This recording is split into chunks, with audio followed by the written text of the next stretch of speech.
afectadas. Tiene la palabra el señor presidente del Gobierno, cuando quiera.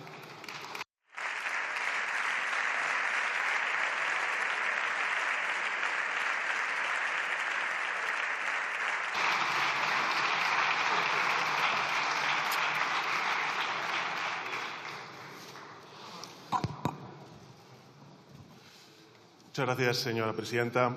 Señorías, buenos días.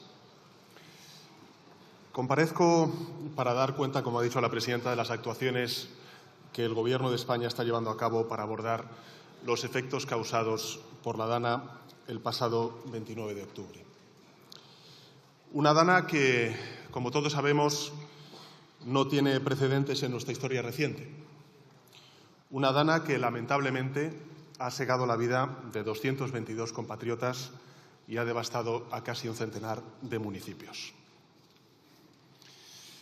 Quiero, por tanto, que mis primeras palabras sean de recuerdo a las víctimas, a sus familiares, a sus seres queridos, porque su dolor es el dolor del conjunto de la sociedad española.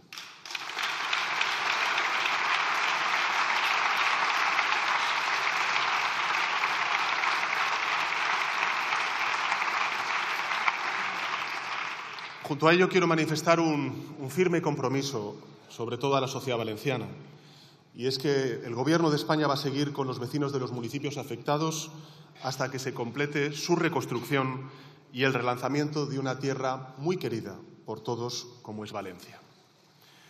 Y finalmente, una constatación que creo que tiene que servir como lección a todos, al conjunto de la ciudadanía, a las fuerzas políticas, a sus señorías, también a los gobiernos. Y es que el cambio climático mata.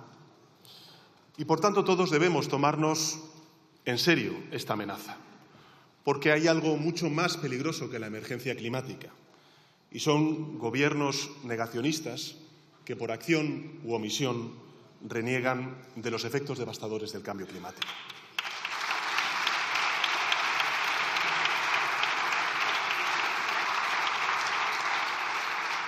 En los últimos días, señorías, hemos asistido a un intenso debate sobre las decisiones y también las acciones de las distintas administraciones competentes en la materia de protección civil. Las del Gobierno de España, que han sido explicadas en más de 40 comparecencias y ruedas de prensa por los ministerios directamente implicados, como es el Ministerio de Política Territorial, el de Interior, el de Defensa, el de Transición Ecológica y también numerosos técnicos de los demás ministerios competentes. Y junto a ello, la vicepresidenta tercera del Gobierno, la ministra de Defensa, el ministro de Política Territorial han comparecido ante sus señorías para informar sobre la gestión del Gobierno de España. Y hoy me gustaría completar sus explicaciones a sus señorías y también a la ciudadanía que siga este debate con nuevos datos y aclarar algunas confusiones e imprecisiones que se han volcado a la opinión pública. Y me gustaría hacerlo, señorías, sin polemizar, tampoco para señalar culpables, sino para mostrar al conjunto de la ciudadanía que la Administración General del Estado ha estado con ellos desde el principio y va a seguir estándolo, que el Gobierno de España está volcado en la gestión de la emergencia y que, con más o con menos acierto, estamos haciendo todo lo que está en nuestra mano para ayudar a superar esta terrible tragedia a los hogares, a las empresas, a los trabajadores y a los municipios afectados por la Dana. Para hacerlo, creo que es necesario empezar recordando cómo funciona nuestro sistema de respuesta a emergencias, cuáles son las responsabilidades que tiene cada administración en esta materia. En muchas cuestiones, señorías, ustedes lo saben bien, el reparto competencial de nuestro Estado autonómico es algo ambiguo. Ustedes lo saben. Existen solapamientos, existen también discrepancias sobre quién debe hacer determinadas cosas que a menudo terminan judicializadas. Pero no ocurre así con el tema que nos ocupa en esta comparecencia. La Ley del Sistema Nacional de Protección Civil 17/2015, la Ley Valenciana de Protección Civil y de Gestión de Emergencias 13/2010 establecen con claridad meridiana que en situaciones de emergencia de nivel 2 de este tipo, el mando único corresponde a la comunidad autónoma, recayendo sobre el Gobierno central dos responsabilidades principales.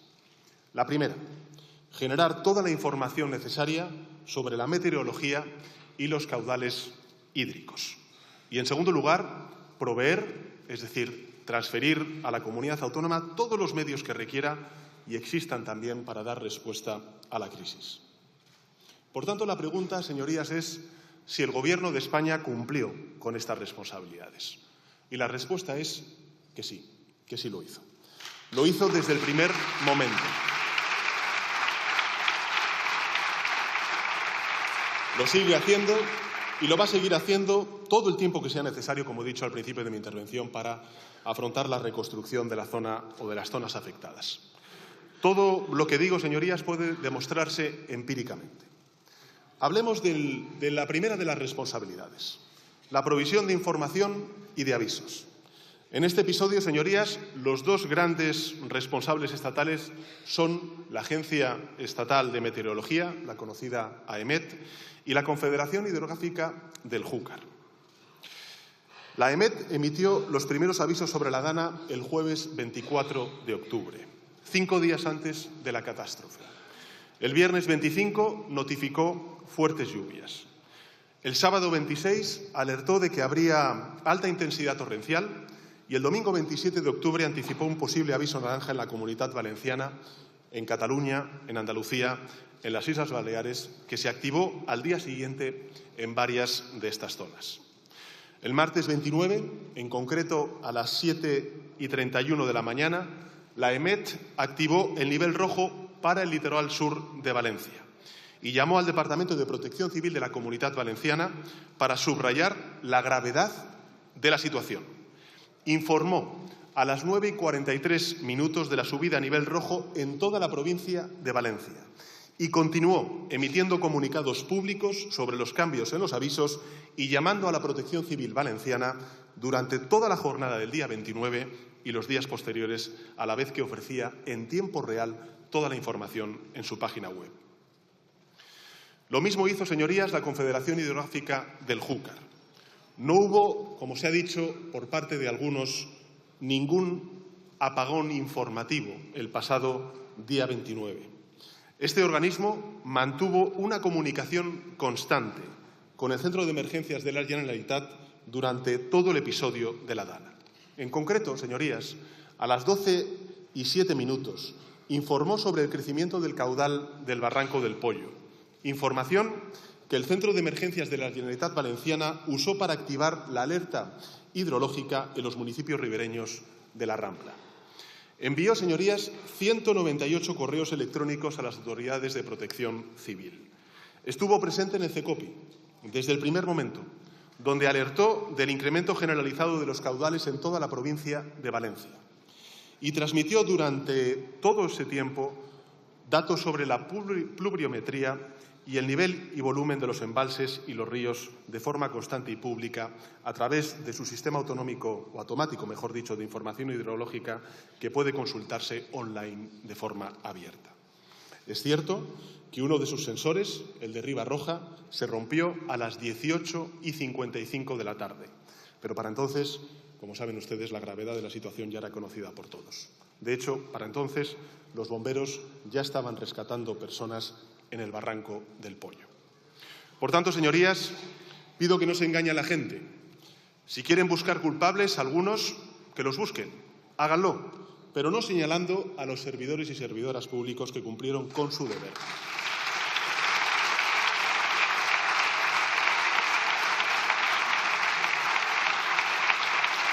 Porque, señorías, la AEMET y la Confederación Hidrográfica del Júcar son organismos técnicos.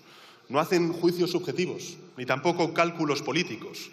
Se basan en la evidencia científica y su trabajo consiste en recabar datos, hacérselos llegar a las administraciones competentes, que son las que tienen que tomar las decisiones y lidiar con la emergencia. Y lo hicieron, la AEMET y la Confederación. Lo hicieron con rigor, lo hicieron con rapidez. Lo hicieron con transparencia, como dictan las leyes españolas y los estándares internacionales más avanzados. Y prueba de ello está en que hubo muchas instituciones, señorías, que sí tomaron decisiones en esas horas difíciles. El lunes 28 Un día antes de la tragedia, hubo 68 municipios en Valencia, en Alicante y en Castellón que, en base a los avisos de la EMET, suspendieron las clases. El propio martes, día 29 de octubre, hubo numerosos ayuntamientos, como el de Carcaixent o el de Aldaya, que cerraron el acceso a varias calles y zonas inundables. Y hubo muchos otros, como por ejemplo el Ayuntamiento de Torrent, que directamente anunciaron la suspensión de toda actividad pública y educativa. El Ayuntamiento de Valencia convocó su Centro de Coordinación Operativa Municipal a las 11 de la mañana. La Diputación de Valencia decidió enviar a sus trabajadores a casa a mediodía. Algunos departamentos de la Generalitat Valenciana, como por ejemplo la Dirección General de Medio Natural y Animal o la Dirección General de Prevención de Incendios Forestales, tomaron medidas para limitar la exposición de sus trabajadores a la dana desde primera hora de la mañana. Y, de la misma forma, la Universidad de Valencia canceló su actividad docente y la Universidad Politécnica y la Universidad Católica clausuraron algunos de sus campus. También tomaron medidas multitud de empresas, señorías. La Ford paró los turnos de noche y de mañana de su principal fábrica. A las 6:59 de la mañana, antes de que amaneciera, el puerto de Valencia cerró el tráfico y el de Sagunto lo hizo una hora después. Y lo mismo ocurrió con numerosas pymes a lo largo y ancho de toda la Comunidad Valenciana.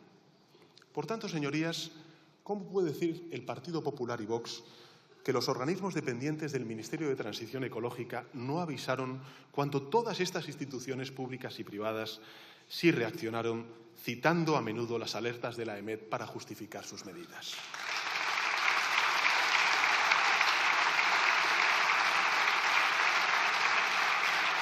Digo más, señorías. ¿Cómo es posible que el Partido Popular y Vox acusen al Gobierno de España de no haber informado a la Generalitat Valenciana cuando la delegada del Gobierno de España en la Comunidad Valenciana habló con las consejeras responsables 13 veces durante aquel día? Y hubo 5 altos cargos del Ejecutivo Central que contactaron en 11 ocasiones con el gabinete del señor Mazón. Y, sobre todo, ¿cómo puede decirse que la Generalitat no gestionó bien la emergencia porque no tenía información de lo que estaba pasando, cuando la DANA estuvo omnipresente en los medios de comunicación desde primera hora de ese martes, día 29 de octubre? Miren, solo entre las 7 de la mañana y las 9 de la mañana hubo más de 200 conexiones y boletines informativos sobre la situación meteorológica en las principales cadenas de radio y televisión de España. En concreto, a las 6:37 de la mañana, Antena 3 informó de la necesidad de tener, y cito textualmente, mucha precaución, y avisó que la gente no cruzara, y cito textualmente, cauces secos ni ramblas en el este de la península, ya que podría, y cito textualmente, aumentar súbitamente el nivel del agua. A las 7:48, en el telediario matinal de la Radio Televisión Española, se hizo algo similar, un aviso semejante, y dio parte 44 veces más de la situación hasta las 5 de la tarde del día 29. En Apunt, que es la televisión autonómica de la Comunidad Valenciana, se hizo un monográfico sobre la DANA durante toda la mañana del día 29 de octubre, que obtuvo un récord histórico de audiencia. En resumen, señorías, los datos se elaboraron, los avisos se emitieron, la información llegó a todas las instituciones competentes. Cosa distinta es qué hicieron esas instituciones con esa información. Hablaré de ello más tarde, pero ahora quiero dejar claro que los organismos dependientes del Gobierno de España cumplieron con su deber. Y decir lo contrario es negar la evidencia, es tirar balones fuera y es faltar a la profesionalidad de cientos y cientos de servidores públicos que actuaron de acuerdo a los protocolos e hicieron bien su trabajo.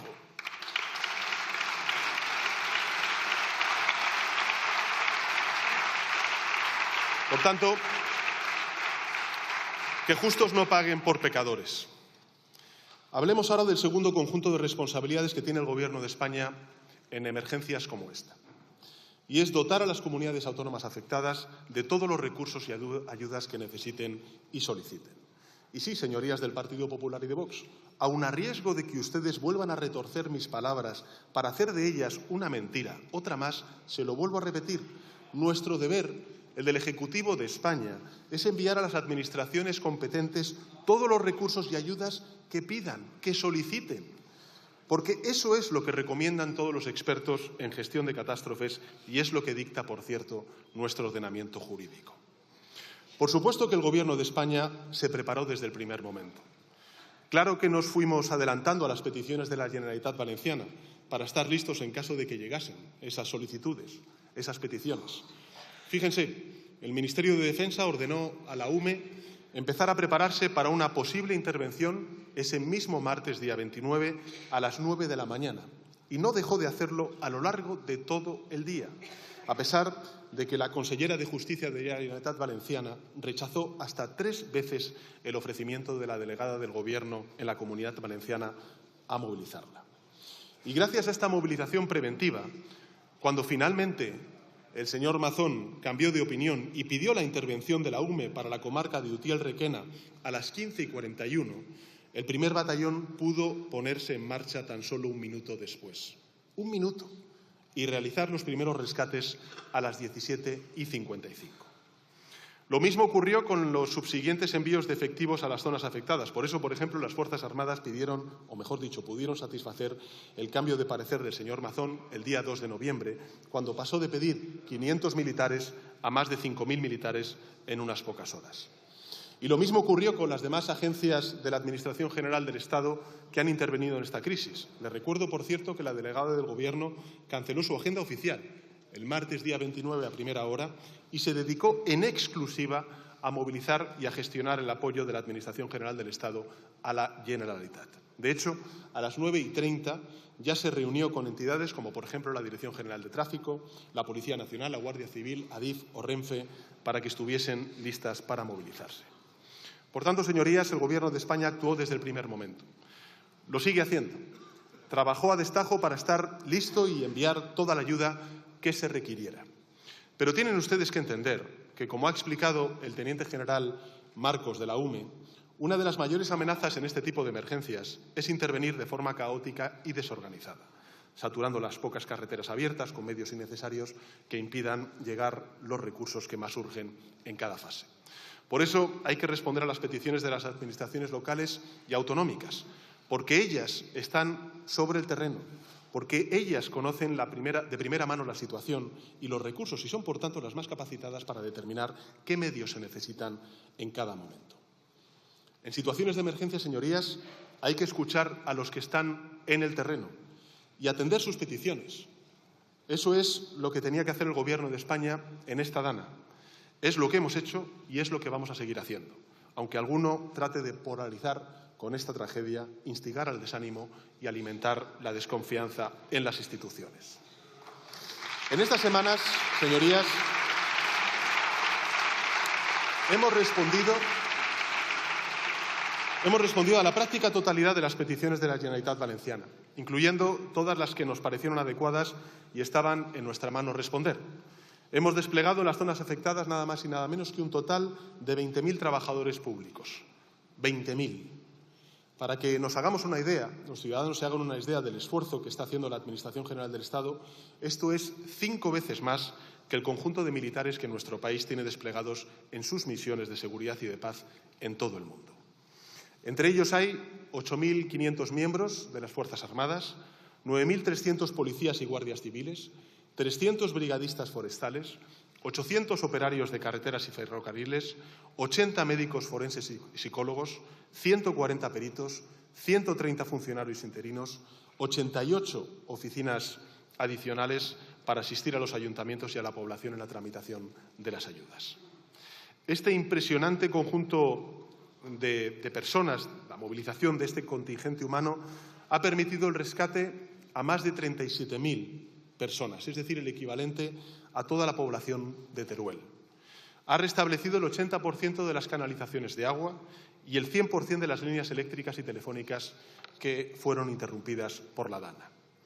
Ha retirado más de 2.600 vehículos, ha rehabilitado todas las carreteras estatales y vías de ferrocarril dañadas. y ha ayudado, por cierto, a limpiar cientos de calles y de garajes y ha distribuido entre la población afectada más de 15.000 toneladas de comida, de agua embotellada, de ropa y de productos de higiene. ¿Significa que con esto, señorías, ya esté el problema resuelto? Por supuesto que no. Queda muchísimo trabajo por hacer. Hay centenares de garajes y de sótanos anegados, edificios dañados, empresas cerradas, vías cortadas, pueblos enteros que aún no han recuperado la normalidad. Y por eso el Gobierno ha aprobado un plan de respuesta desde las primeras horas, desde los primeros días de la tragedia, dividido en 3 fases. La primera, la reacción urgente. La segunda fase, la reconstrucción de las zonas afectadas. Y, finalmente, la tercera, el relanzamiento de la economía de la zona afectada. Hasta el momento, señorías, el Gobierno de España ha aprobado 2 grandes paquetes de ayudas correspondientes a la primera y la segunda fase, la respuesta urgente y también la reconstrucción, con una inversión total de 14.373 millones de euros, que, para que nos hagamos una idea, equivale a más de la mitad del presupuesto anual de la Generalitat Valenciana o al 1% del Producto Interior Bruto de España. Muchas de estas ayudas, señorías, están inspiradas en las positivas experiencias que el Gobierno de España ha tenido que desplegar en situaciones muy extremas a lo largo de estos últimos 6 años. Pienso en la pandemia de la COVID-19, en las emergencias climáticas, como pueda ser, por ejemplo, la Filomena, o en catástrofes naturales como la erupción del volcán de La Palma, como hemos ido desplegando, como he dicho antes, en estos últimos años. Estas ayudas están dirigidas, señorías, a todos los afectados de manera directa o indirecta por la DANA, empezando por los hogares. Hemos articulado ayudas directas para todas esas personas que han perdido un familiar, han quedado incapacitadas tras la tragedia o han sufrido daños en su vivienda y en sus bienes. Para ellas hemos aprobado, además, la eliminación temporal del pago del IBI, las tasas de tráfico, la suspensión del pago de hipotecas, los créditos, las facturas de suministro y un incremento extraordinario del ingreso mínimo vital, del complemento de ayuda para la infancia y también las pensiones no contributivas. Junto con las ayudas directas e indirectas para los hogares, hemos habilitado varias medidas para los trabajadores y también para los autónomos. Hemos puesto en marcha unos ERTEs de fuerza mayor que van a proteger los ingresos de más de 25.700 empleados y van a evitar que sean despedidos mientras sus compañías vuelven a operar, como ya ocurrió durante la pandemia de la COVID-19. Hemos mejorado las condiciones de las bajas causadas por la DANA, considerándolas de forma excepcional accidentes de trabajo. Y hemos creado ayudas directas para los autónomos y aprobado unas prestaciones por cese de actividad total o parcial especiales para ellos que ya han solicitado más de 3.000 personas. Y, al mismo tiempo, hemos habilitado ayudas directas, beneficios fiscales y una línea de avales ICO de 5.000 millones de euros para aquellas empresas que ya han visto afectada su actividad por la DANA y que necesiten, por tanto, la ayuda del Estado para volver a operar. Y hemos creado paquetes específicos, por ejemplo, para el sector agrícola, con ayudas directas por valor de 200 millones de euros.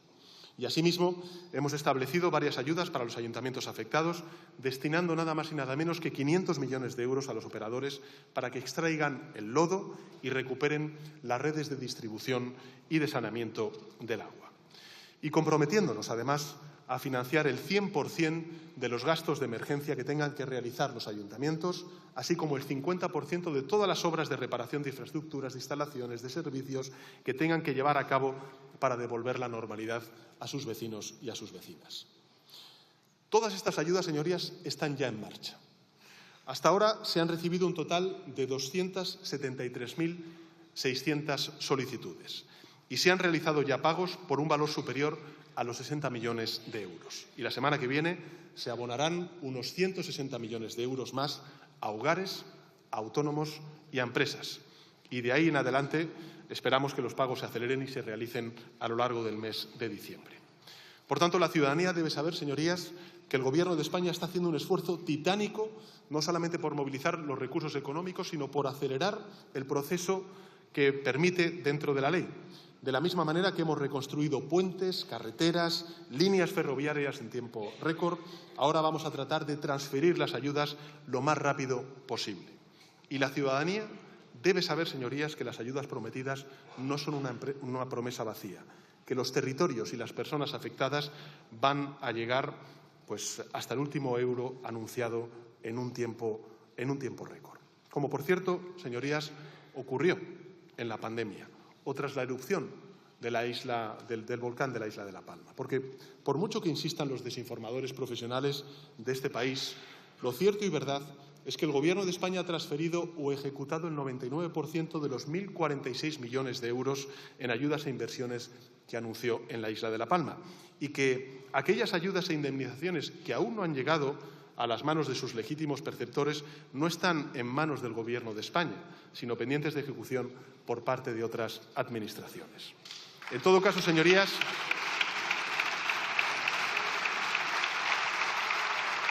lo que quiero decirles es que los 14.373 millones de euros en ayudas, en créditos, en inversiones que hemos articulado para los territorios afectados por la DANA llegarán, porque se necesitan, y vamos a hacer todo lo que esté en nuestra mano para que lleguen lo antes posible.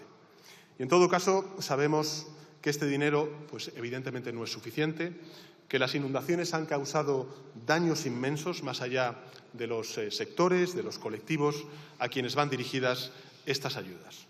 Y por eso les informo de que, en el marco de ese plan de respuesta a la tragedia antes mencionado, el Gobierno va a celebrar con carácter extraordinario un Consejo de Ministros mañana, en donde va a aprobar un tercer paquete de ayudas con 60 medidas diseñadas para acelerar la vuelta a la normalidad y la recuperación de las zonas golpeadas por esta tragedia. Este nuevo paquete, señorías, va a constar de nuevas ayudas, de nuevos instrumentos de crédito, de facilidades legales de diverso tipo por un valor total de 2.274 millones de euros. Y tendrá tres objetivos principales. El primero, la ciudadanía de nuevo. El segundo, el parque móvil. Y el tercero, el tejido productivo. Mañana, evidentemente, ustedes van a poder conocer los detalles de todas estas medidas, pero hoy me gustaría al menos mencionar algunas de las más importantes, empezando por las destinadas a la gente. Somos conscientes, señorías, de que el inmenso escudo social desplegado en las semanas previas puede mejorarse para que cubra a más colectivos.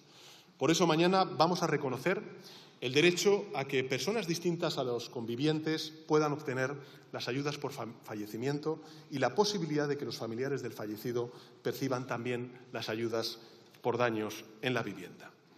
Vamos a aprobar una línea de ayudas de 19 millones de euros para sufragar, por ejemplo, la reposición de libros de texto, del material escolar o de estudio para los estudiantes y las familias con hijos estudiantes que residan en los municipios afectados. Y vamos a extender hasta el 31 de diciembre la consideración excepcional de situación asimilada a accidente de trabajo de los procesos de incapacidad temporal y pensiones de incapacidad permanente, muerte y supervivencia causados por esta terrible DANA. Y al mismo tiempo vamos a ampliar la prestación por cese de actividad de autónomos a todos aquellos que se encuentren acogidos a la denominada tarifa plana de cotización. También vamos a aprobar un nuevo régimen para la activación de los protocolos en caso de catástrofes dentro de las empresas que garantice la participación de los representantes de los trabajadores y de las trabajadoras. Junto con estas nuevas medidas anunciadas y que vamos a aprobar mañana en ese Consejo de Ministros extraordinario, a los hogares, a la gente, uno de los grandes desafíos que ha dejado esta DANA es la destrucción masiva del parque móvil valenciano. Todos tenemos en mente las imágenes de esos vehículos apilados. Se calcula que hay más de 120.000 vehículos afectados, la mayoría de ellos, se pueden imaginar, son siniestro total. Sabemos que esos vehículos son evidentemente esenciales para sus propietarios, que sin ellos, en fin, recuperar la cotidianidad o reabrir el negocio es a menudo imposible, y por eso mañana vamos a aprobar un plan para la renovación del parque automovilístico dañado por la DANA, con una dotación inicial de 465 millones de euros, que va a permitir a los ciudadanos que necesiten comprar un vehículo recibir una ayuda directa de hasta 10.000 euros, que no tendrá que devolverse y que podrá sumarse a las indemnizaciones que ya están empezando a pagar el Consorcio de Compensación de Seguros dependiente del Gobierno de España.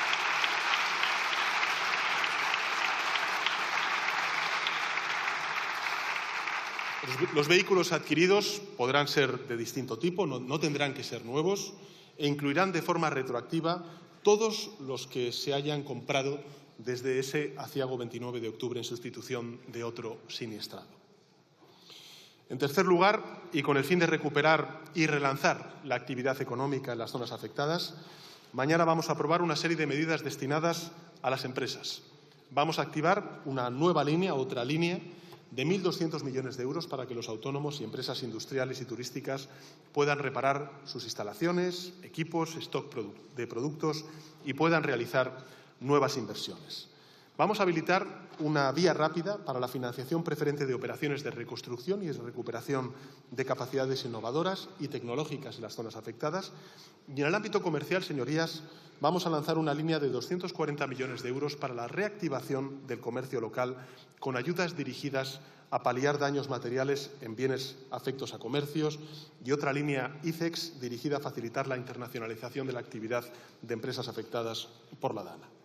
Y para reforzar estas medidas, les anuncio también a sus señorías que mañana aprobaremos la creación de una nueva línea de préstamos bonificados para aquellas pequeñas y medianas empresas afectadas que deseen adquirir tecnología y maquinaria de última generación por un total de 300 millones de euros. Estos préstamos van a ser otorgados por el Centro para el Desarrollo Tecnológico y la Innovación, dependiente del Ministerio de Ciencia, Innovación y Universidades.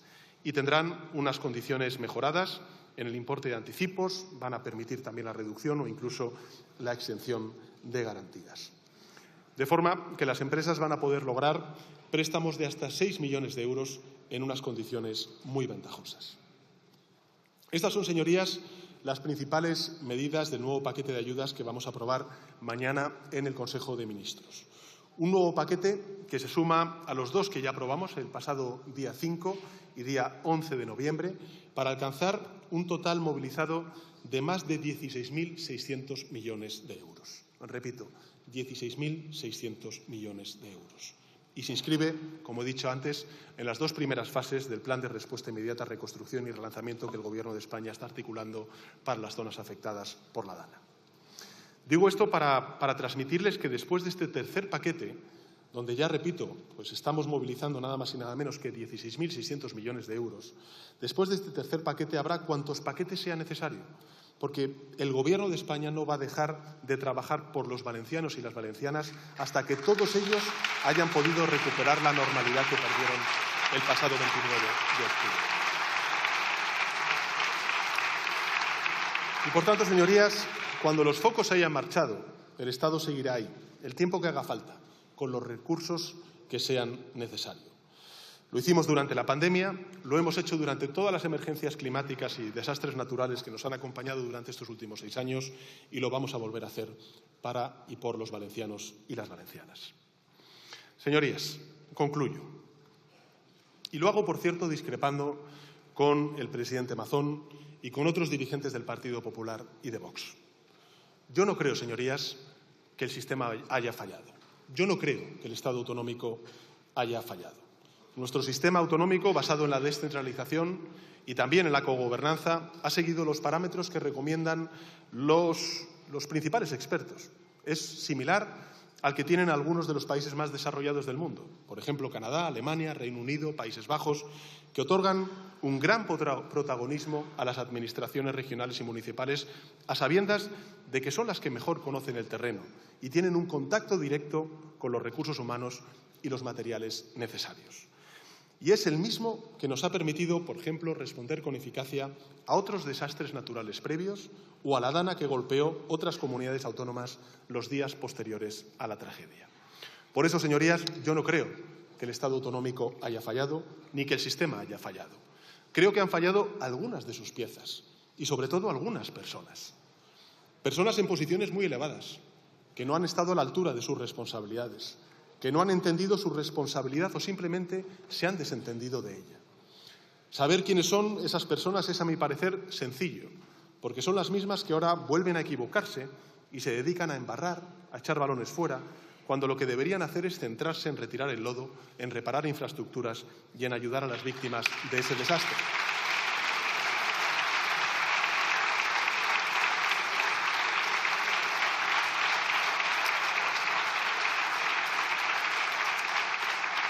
Evidentemente, habrá tiempo de sobra para hablar sobre este asunto, créanme. Yo lo estoy deseando. Habrá tiempo para denunciar opacidades, también negligencias y depurar responsabilidades. De hecho, creo que la magnitud de la tragedia vivida, el inmenso coste humano en vidas, también el coste social y material que ha tenido, nos van a exigir a todos una reflexión profunda sobre la forma que tenemos de gestionar las catástrofes naturales. Una reflexión colectiva en la que tendría que participar toda la sociedad y en la que, en mi opinión, deberíamos tratar de responder al menos a 3 preguntas fundamentales. La primera, ¿cómo mejoramos nuestro modelo de cogobernanza para asegurarnos de que todo el mundo conoce su papel y de que la información es procesada de forma adecuada por quienes tienen que tomar las decisiones? En segundo lugar, ¿cómo construimos una verdadera cultura de la prevención a todos los niveles y en todos los ámbitos sociales e institucionales, desde los ayuntamientos a los ministerios y desde los colegios a las residencias de mayores? Y, sobre todo, la tercera, ¿cómo preparamos nuestras ciudades, nuestras infraestructuras y nuestro tejido productivo para ser más resiliente ante la emergencia climática que asola, evidentemente, también a la península ibérica? Estas son, a mi parecer, 3 cuestiones clave que deberíamos abordar juntos, el Poder Ejecutivo y sus señorías, el Poder Legislativo. Y tenemos que aprender de esta tragedia. Sus responsables tendrán que asumir su culpa y el conjunto de la sociedad tendrá que usar lo vivido para reforzar un sistema que, aunque, insisto, a mi juicio responde a los principios correctos, es sin duda mejorable. Les aseguro que mi Gobierno va a poner a disposición de la opinión pública toda la información y todos los medios necesarios para este ejercicio. Y, de hecho, les comunico que próximamente el Consejo de Ministros va a presentar un informe exhaustivo con cronogramas y datos en bruto de todo lo que ha pasado y que nos mostramos absolutamente abiertos a la creación de una comisión de investigación en el Congreso de los Diputados para abordar este asunto.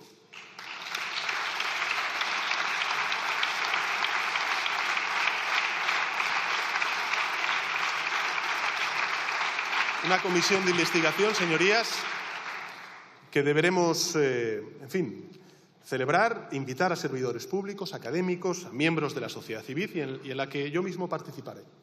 Señorías, convencido de que esta rendición de cuentas es algo que debemos a las víctimas, a las generaciones futuras y también a nosotros mismos. Pero con la misma convicción les digo, señorías, que en mi opinión aún no es el momento.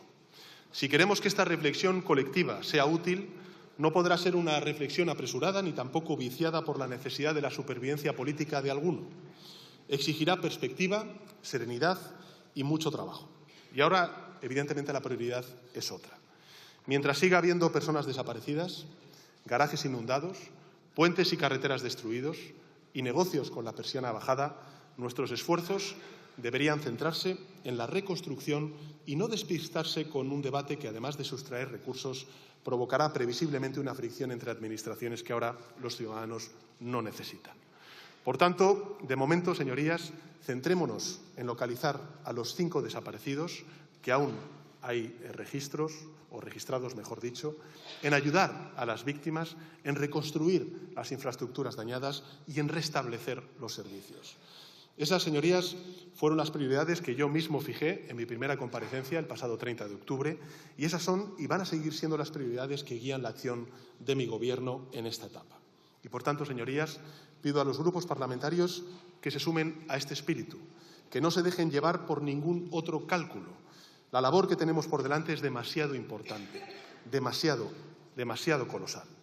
Pongámonos, por tanto, señorías, de acuerdo. Usemos nuestro tiempo y nuestros recursos en encontrar soluciones, en devolver la normalidad a las vidas de la gente.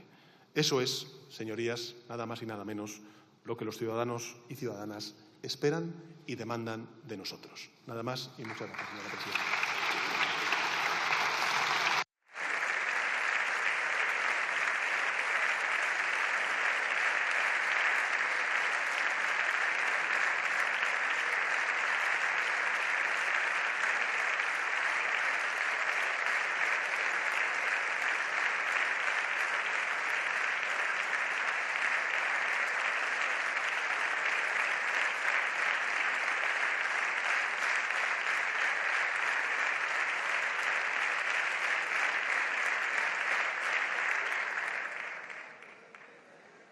Muchas gracias, señor presidente. A continuación intervendrán los representantes de los diferentes grupos parlamentarios.